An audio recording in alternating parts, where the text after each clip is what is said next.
like, comment, subscribe, dan tekan tombol lonceng ya teman-teman, agar kalian tidak ketinggalan video update terbaru dari channel kami. Di video ini saya akan membahas tentang perkembangan udang di tank saya. Yang pertama, perkembangan udang di tank saya. Yang kedua, pemberian pakan. Yang ketiga, air parameter. Dan yang keempat, cara mengatasi udang sule yang suka sembunyi dan tidak mau keluar atau jalan-jalan. Lanjut ke tahap awal yang akan kita bahas, perkembangan udang sule di tank saya, udang sule white spot. Di tank saya ini, teman-teman perhatikan, tank saya ini udang sulenya sudah 2 kali peranakan ya teman-teman, dalam kondisi air sudah mature. Tank mature artinya sudah tumbuh biofilm, biasanya akan tumbuh di dinding-dinding kaca, tumbuh alga, atau di batu-batu. Itu adalah lumut yang menandakan kalau tank kita sudah mature dan kondisi sudah bagus. Dalam catatan arti bebas amonia atau bisa dibilang amonia. Terus kita lanjut yang kedua, pemberian pakan. Pemberian pakan yang baik adalah pakan yang diberikan tidak berlebihan atau kebanyakan. Nah, di poin ini saya terapkan pemberian pakan sedikit-sedikit saja. Akan lebih bagus pemberian sedikit ketika diberi sedikit langsung habis, dan lebih bermasalah jika pemberian pakan terlalu berlebihan. Nah, dimaksudkan ialah pemberian pakan berlebihan yaitu udang kondisi sedang kenyang, pakan masih tersisa banyak. Nah, pakan yang tidak habis dalam 1 hari itu akan menimbulkan amonia, zat racun yang bisa menyebabkan udang kalian cepat mati terserang bakteri dari amonia pakan tersebut. Terus kita lanjut yang ketiga, air parameter.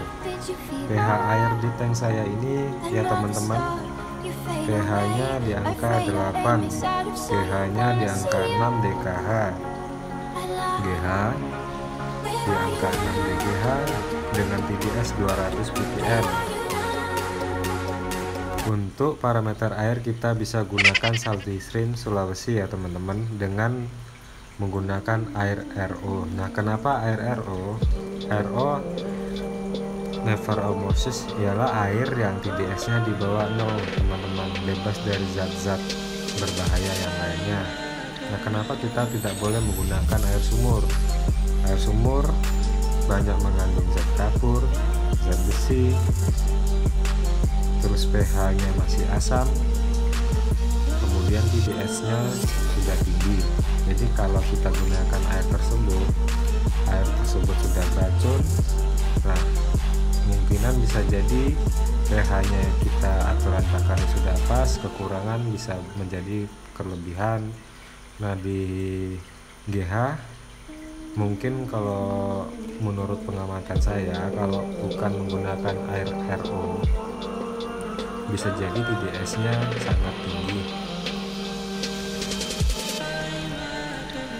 Usahakan dosing pH, pH, GH, TDS menggunakan alat TDS, dan gunakan pula Saltistream karena Saltistream memang cocok untuk Sulawesi, tapi jenis yang untuk Sulawesi ya teman-teman, yang pH 8,0. Untuk udang sule white spot ini bagi saya tidak susah ya teman-teman perawatannya. Cukup ganti air 1 bulan sekali, atau lebih praktis bisa gunakan top filter. Top filter ialah alat yang sudah dihubungkan dengan tank yang airnya sudah didosing, dan kemudian top filter tersebut akan menambahkan air otomatis ke dalam tangki kalian. Jika air tangki kalian menyusut akibat menguap, maka filter tepat tersebut akan menanda otomatis. Jadi teman-teman, kita di sini tidak terlalu repot ya untuk ganti air, kita cukup nikmatin.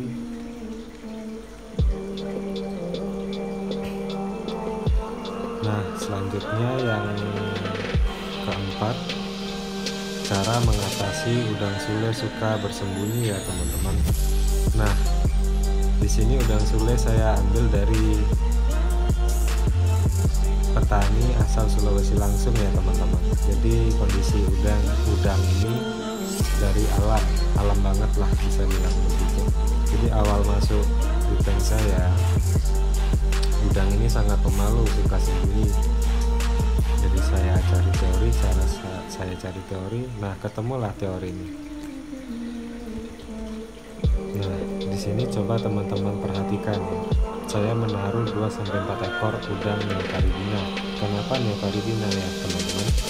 Tujuan saya agar udang sule ini cepat berbaur di lingkungan dan manusia.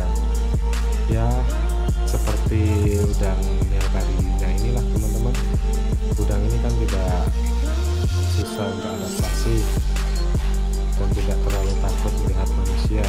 Nah, jika udang sule ini digabungkan dengan udang neocaridina, maka mereka akan terbiasa dan mengikut. Itu sih teori dari versi saya. Nah, di sini pertanyaannya, dari mungkin teman-teman timbul pertanyaan, kenapa saya pilih udang neocaridina ya? Di sini neocaridina saya pilih yang yellow shrimp karena saya suka warna kuning. Nah, kenapa neocaridina? Karena jenis neocaridina bisa di parameter air udang sule wet spot. Nah, parameter udang neocaridina ini biasanya di angka 7, GDS bisa di angka 200. Kalau KHGH bisa menyesuaikan ke Sulawesi. Nah, keuntungannya yang pertama yang saya alami saat ini ya, udang neocaridina di parameter Sulawesi, udang tersebut cepat bertelur, warnanya lebih bagus dan lebih menarik. Dan yang kedua, jarang ada kematian. Nah, di sini kenapa tidak pakai udang caridina saja ya teman-teman? Mungkin ada teman-teman yang bertanya begitu. Nah, saya tidak pakai caridina karena pertama, terus yang kedua, parameter caridina dengan Sulawesi itu perbedaannya sangat jauh, jadi tidak mungkin bisa bertahan hidup. Nah, sekian teman-teman, mungkin itu kejelasan saya tentang mengenai persulean wet spot. Sekian video dari saya teman-teman, semoga bermanfaat untuk kita semua. Dan yang belum subscribe, komen, like, silakan dukung channel kami dengan cara subscribe, like, komen, dan tekan tombol lonceng agar kalian tidak ketinggalan notifikasi dari channel kami. Sekian dan terima kasih. Assalamualaikum warahmatullahi wabarakatuh.